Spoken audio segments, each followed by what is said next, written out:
Hey everyone, Happy New Year! Welcome back to the channel that talks about financial concepts to help you build a financially healthy life. So to kick off the new year, we're going to dive into the Secure Act 2.0 and all the changes that are rolling out that's going to impact your retirement and savings. So whether you're trying to plan for retirement or just trying to make sense of these new rules, I've got you covered.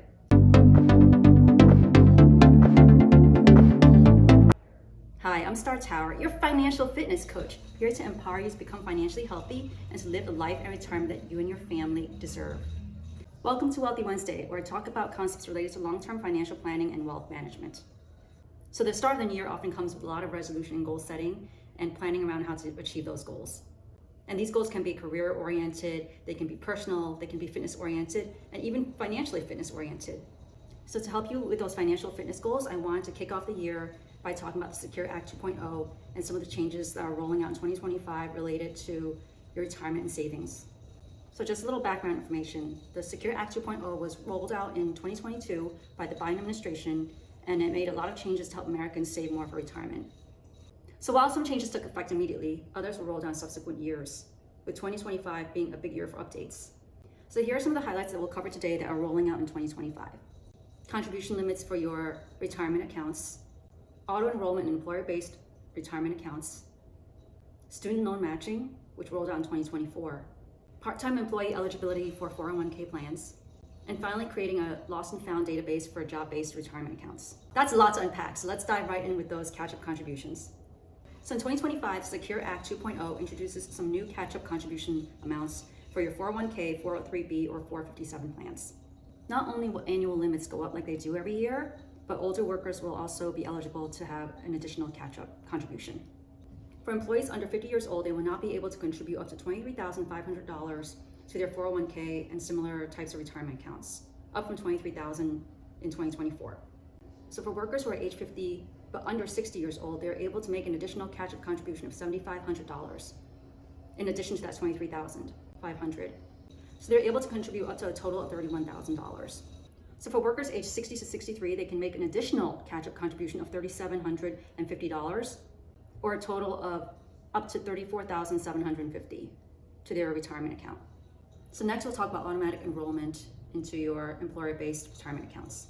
So starting in 2025, Secure Act 2.0 will require employers to automatically enroll their employees into a 401k or similar types of accounts, starting at a 3% contribution rate and not to exceed 10%. And this contribution rate will go up 1% every year until it gets to at least 10%, but not to exceed 15%. If you're already an existing employee before 2025, this doesn't apply to you. Your 401k will stay the same as it was when you first opted in. But for those employees who are automatically enrolled starting in 2025, you have the option to opt out or to change your contribution levels. And this change is meant to boost retirement savings participation, especially in employer-based accounts. So before I dive into the rest of the 2025 updates, I wanted to bring up the student loan matching by employers. Now this was rolled out in 2024, but some of you may not be aware of it, so I wanted to talk about it because it is related to 401k contributions. So under this change, if you're making student loan payments, the employer has the option to match those student loan payments and contribute that amount towards your 401k. And that amount varies based on the discretion of your employer. So they can do dollar for dollar matching up to a certain amount, or a percentage of that amount. So how it works is if you're contributing towards your student loan every month, let's say you contribute $500 per month, that employer can match that contribution dollar for dollar or a certain percentage and contribute that amount towards your 401k. And again, that matching amount varies based on the discretion of your employer. So please check with your HR to see what the policy is if your employer has opted into this program.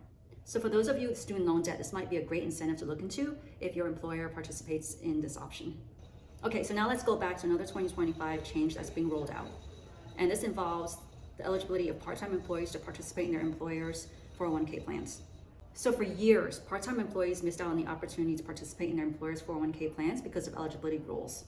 Traditionally, employers required employees to work a certain number of hours before they were able to qualify. So typically 1,000 hours per year or 500 hours per year for 3 consecutive years.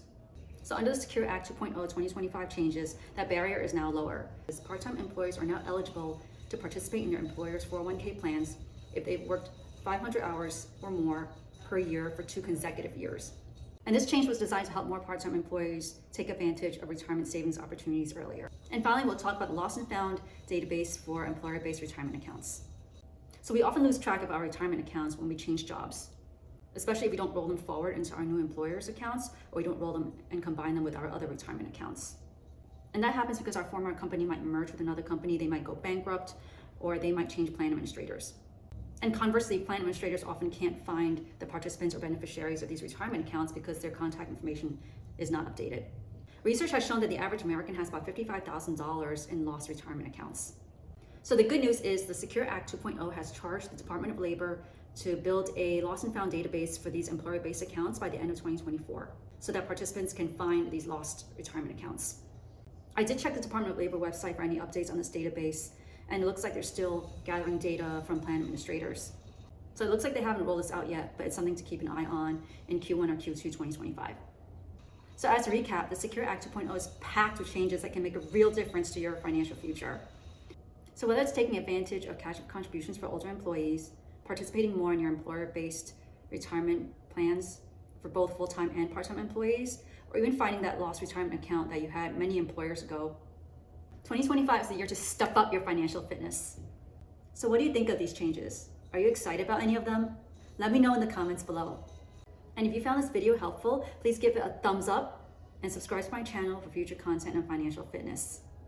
Thanks for watching, and I'll see you in the next video. And let's make 2025 our best financial fitness year yet.